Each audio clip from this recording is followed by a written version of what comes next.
साहब जी, मैं ना बहुत अच्छी चाय बनाता हूँ और जो लोग यहाँ पर इंटरव्यू देने आते हैं ना, वो मेरे हाथ की चाय पसंद करते हैं। ये लीजिए साहब, चाय पी लीजिए। अबे ओए, हुलिया देखा है तूने अपना?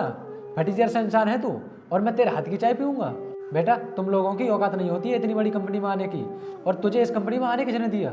और तेरे जैसे ना मेरे घर पर झाड़ू पोंछा करते हैं, और उनको ना मैं 1 भी रुपया नहीं देता हूँ। और तेरी हिम्मत कैसे हो गई मुझे इन गंदे हाथों से चाय देने की? भाई साहब, एक बात बोलूँ आपसे, वो गरीब इंसान है और इस कंपनी में आकर हर रोज़ इसी तरीके से चाय बेचता है, और तुमने बेवजह उसको इतना उल्टा सीधा बोल दिया, वो भी बिना उसकी कमी के। अरे उसने तुमसे ऐसा क्या कह दिया? मैं उस चाय वाले से बात कर रहा हूँ, तुझे किस बात की खुजली है? देखिए भाई साहब, बदतमीजी की भी हद होती है। एक तो तुम उस छोटू के साथ में बदतमीजी से बात कर रहे हो, और जब मैं कुछ कह रहा हूँ तो तुम मुझसे भी उल्टा चल रहे हो।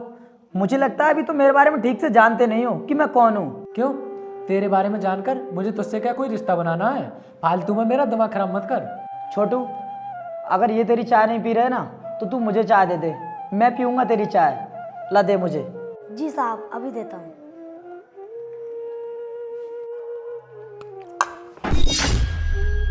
अरे भाई साहब, ये क्या किया आपने? आपने ये चाय क्यों गिरा दी? और ये कितनी गर्म चाय थी, और मेरे कपड़े भी खराब हो गए, और मेरी फाइल भी भिगा दी। अब मैं इंटरव्यू कैसे दूंगा? भाई साहब, आपने ये मेरे साथ ठीक नहीं किया। तेरी सबसे बड़ी गलती तो ये है, तू इतनी बड़ी कंपनी में इंटरव्यू देने क्यों आया? अब तेरे लिए सबसे बढ़िया तो यही होगा, तू चुपचाप अपने घर चला जा। और रही बात मैनेजर की पोस्ट की, वो पोस्ट तो मुझे ही मिलेगी। देखना साहब, आपको ना भगवान भी माफ नहीं करेगा, क्योंकि आपने ना मेरे साथ बहुत गलत किया है।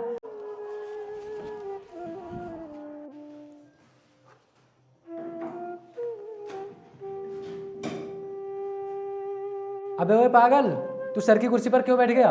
मैंने तुझसे यहाँ बैठने के लिए नहीं बोला था, मैंने तुझसे घर जाने के लिए बोला था।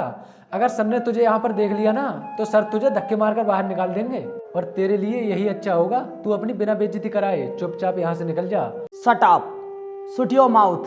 अगर मैं इतनी देर से कुछ भी नहीं कह रहा हूँ तो इसका मतलब ये नहीं है कि तुम मेरे सर पर चढ़कर बोलोगे। धमकी तो ऐसे दे रहा है जैसे कहीं का टाटा बिरला या फिर मंत्री हो। अरे तू है कौन? अब पानी ना सर से ऊपर जा चुका है। मैं तुम्हें बताता हूँ कि मैं कौन हूँ। तो सुनो, मैं इस कंपनी का ऑनर हूँ। क्या आप इस कंपनी के मालिक हो?